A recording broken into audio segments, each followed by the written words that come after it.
Muy buenos días, hermanos. En el devocional del día de hoy vamos a estar leyendo un pasaje en el libro de Lamentaciones. Vamos a leer el capítulo 3, versículos 21 en adelante.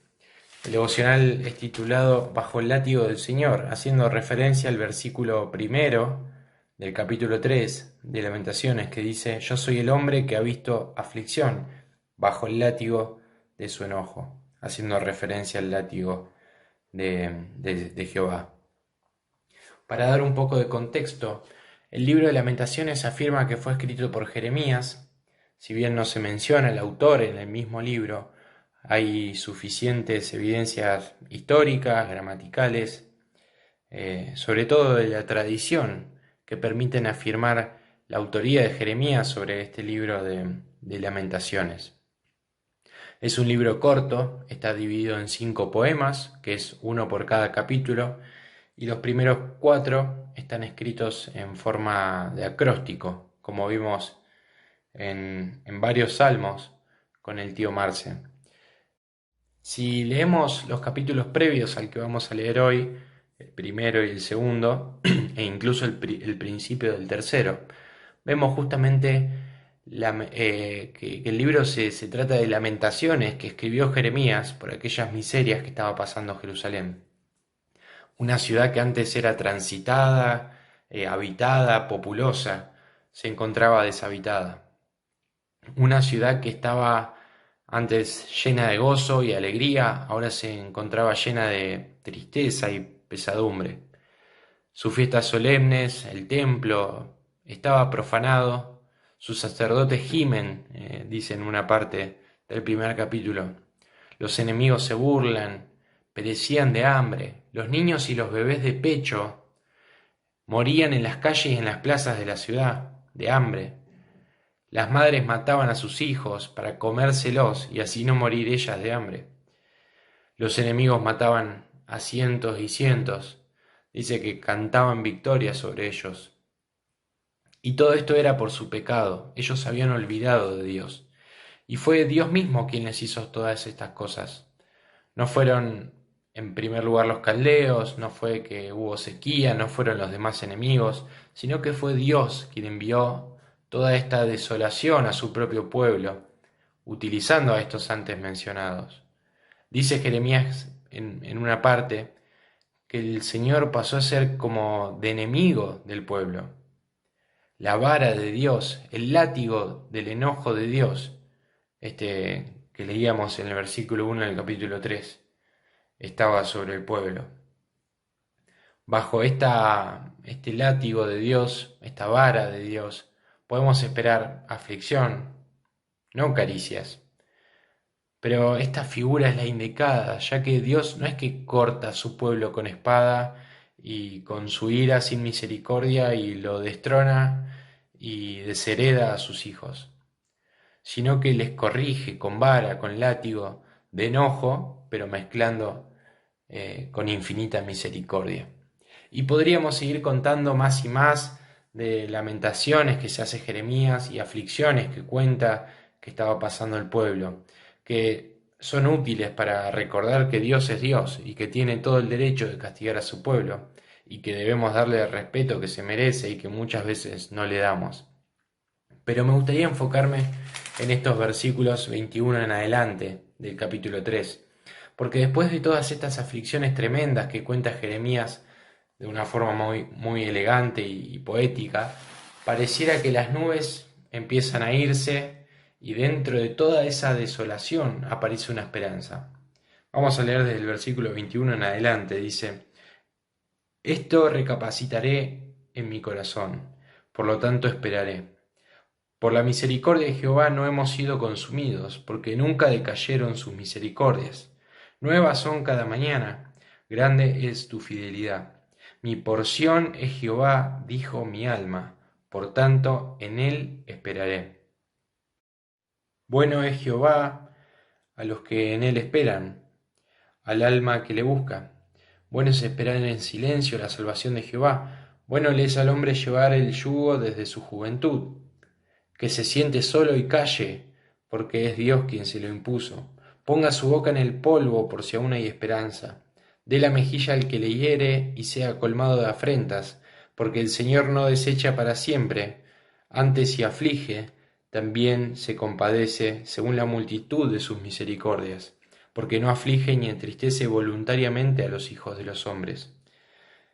Desmenuzar bajo los pies a todos los encarcelados de la tierra, torcer el derecho del hombre delante de la presencia del Altísimo, trastornar al hombre en su causa, el Señor no lo aprueba.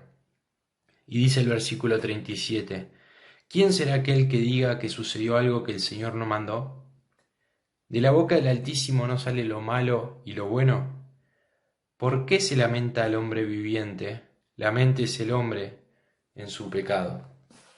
Ahora vamos a ir repasando más o menos versículo por versículo.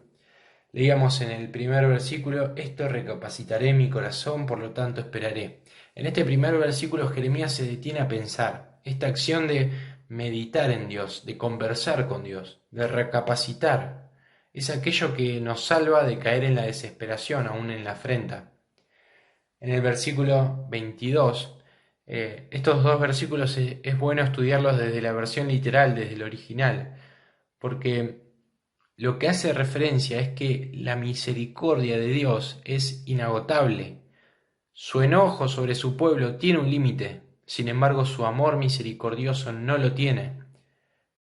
Dice que no hemos sido consumidos. Leía una frase que decía que el pueblo de Dios es como la zarza de Moisés. Arde, pero no se consume. Es perseguido por los hombres, pero Dios no le abandona por completo. Todo esto es gracias a su misericordia. Si Dios nos hubiese tratado conforme a nuestros pecados, hace mucho ya habríamos sido consumidos, pero nos trató conforme a sus misericordias. Como dice el versículo 23, estas misericordias no menguan, ni siquiera cuando su ira está sobre su pueblo y pareciera haber cortado todas las compasiones para ellos. Dice que nuevas son cada mañana, grande es tu fidelidad. Y el versículo 24 dice, mi porción es Jehová, dijo mi alma. Y esta frase es, al principio yo no la entendía, pero es una frase hermosa. Mi porción es Jehová, dijo mi alma. Dios es y será el todo suficiente para la felicidad de su pueblo. Por lo tanto, podemos ser despojados de todo lo que tenemos y aún así depender única y enteramente de Él. Por eso, dice el texto, por eso espero en Él. En Él me puedo apoyar cuando todos los demás apoyos fallen. Mi porción es Jehová, dijo mi alma. Dependemos solo de Él. En los versículos 25 y 26 dice que estos que confían en Dios de esta forma se van a dar cuenta de que no es en vano, que es bueno hacerlo, es bueno esperar la salvación, dice el 26, y que Jehová es bueno a los que en Él esperan, dice el 25. En el versículo 27 dice, bueno le es al hombre llevar el yugo desde su juventud.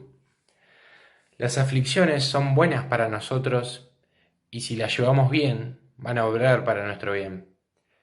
Jeremías le dice al pueblo, y en especial a los jóvenes que habían sido llevados cautivos, que les era bueno llevar el yugo de ese cautiverio y de esa aflicción. Obviamente es muy fácil decirlo y muy difícil aplicarlo, pero podemos llegar a ver como algo bueno al yugo si buscamos responder esos objetivos que Dios se propone al imponer ese yugo. En los versículos siguientes Jeremías comenta cómo es que debemos llevar el yugo para que nos sea realmente bueno llevarlo. En el versículo 28 dice que hay que mantenerse en calma, que podemos llevar el yugo de buena forma cuando nos sentamos solos y en silencio para poder conversar y meditar con Dios. Cuando nos portamos con humildad y paciencia bajo la aflicción, como dice el versículo 29, ponga su boca en el polvo por si aún hay esperanza. Para que quede claro, no dice simplemente que hay que mantener la boca cerrada, sino que hay que poner la boca en el polvo, haciendo referencia a una sumisión absoluta ante Dios. En el versículo 30 plantea algo muy difícil de hacer. Dice: dé la mejilla al que le hiere y sea colmado de afrentas. Podemos llevar nuestra aflicción de buena manera cuando nos comportamos de forma mansa con los que son el instrumento de nuestra aflicción, estando dispuestos incluso a perdonarles, dándole la mejilla al que hiere.